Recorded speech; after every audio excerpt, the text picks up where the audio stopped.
Elijah's Fast Food, Part 2. Do you remember last week's story about Elijah's fast food? Today we're going to continue that story from where we left off.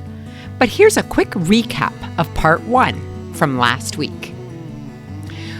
Well, back in Old Testament times, the people of Israel started worshiping false gods.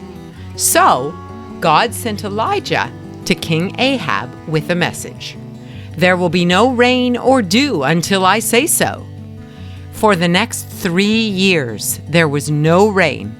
Harvests failed, cattle died, and food was scarce. King Ahab searched everywhere to find Elijah, but could not find him. Elijah was hiding in the ravine at Kerith, where he drank water from a brook and was brought food by ravens. Crazy, eh? Yep, the Raven Express delivered Elijah's fast food every day. Here is where we pick up today's story. When the brook dried up, God told Elijah to travel north to Zarephath, where he would be fed by a widow. Elijah headed into the land of Phoenicia to the town of Zarephath. When he came to the town gate, he saw a widow gathering sticks. He called to her and asked, "Would you bring me some water in a jar to drink?" As she was going to get it, he called, "And please bring me a piece of bread." Yes, that was a little forward of him, don't you think?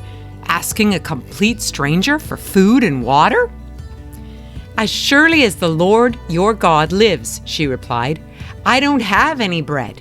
I only have a handful of flour in a jar and a little olive oil in a jug. I am gathering a few sticks to take home and make a last meal for myself and my son, so that we may eat it and die." What? The widow had no food left for herself, and she expected to die of starvation soon? Why would Elijah ask her for help? Why didn't he find another widow to feed him? "Don't be afraid," Elijah replied. "Go home and make a small loaf of bread for me from what you have, and bring it to me. Then bake something for yourself and your son. God says the jar of flour will not be used up, and the jug of oil will not run dry, until the day the Lord sends rain on the land again." And so the woman obeyed. Wow! She must have had a lot of faith in God to go and make a loaf of bread for Elijah before making one for herself. She used all the remaining flour and oil to make a meal for them all. Later, when she went back to the jar, the flour was not used up, and the jug of oil did not run dry. Just as God had promised, no matter how much flour and oil they used, it was always replaced. God performed a miracle for Elijah and the widow. But that's not the only miracle he performed. Just wait.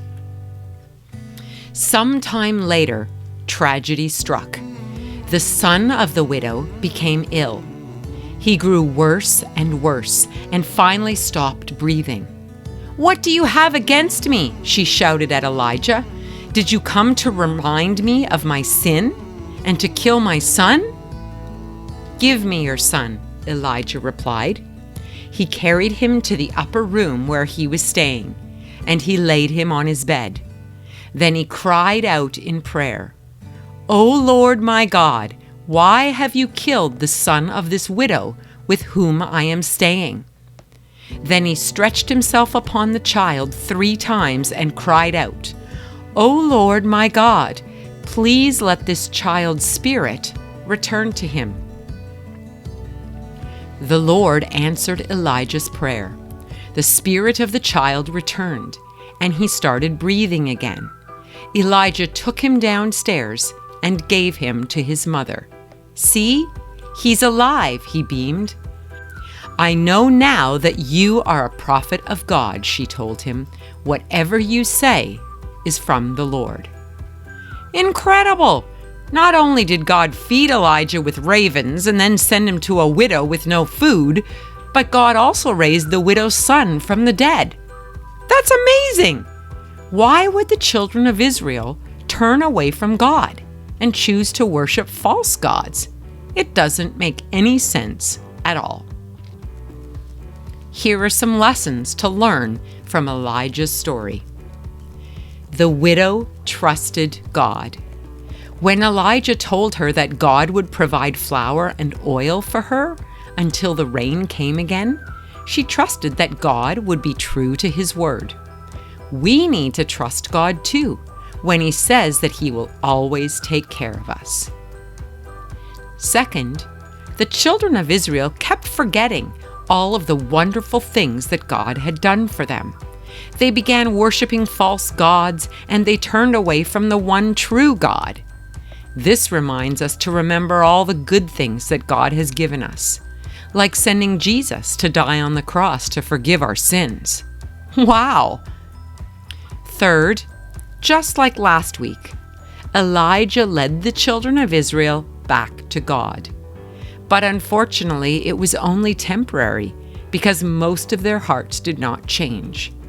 Elijah's story points us to Jesus on the cross.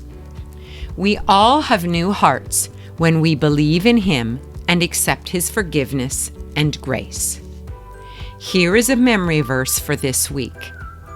Those who know your name trust in you, for you, Lord, have never forsaken those who seek you. Psalm 9:10.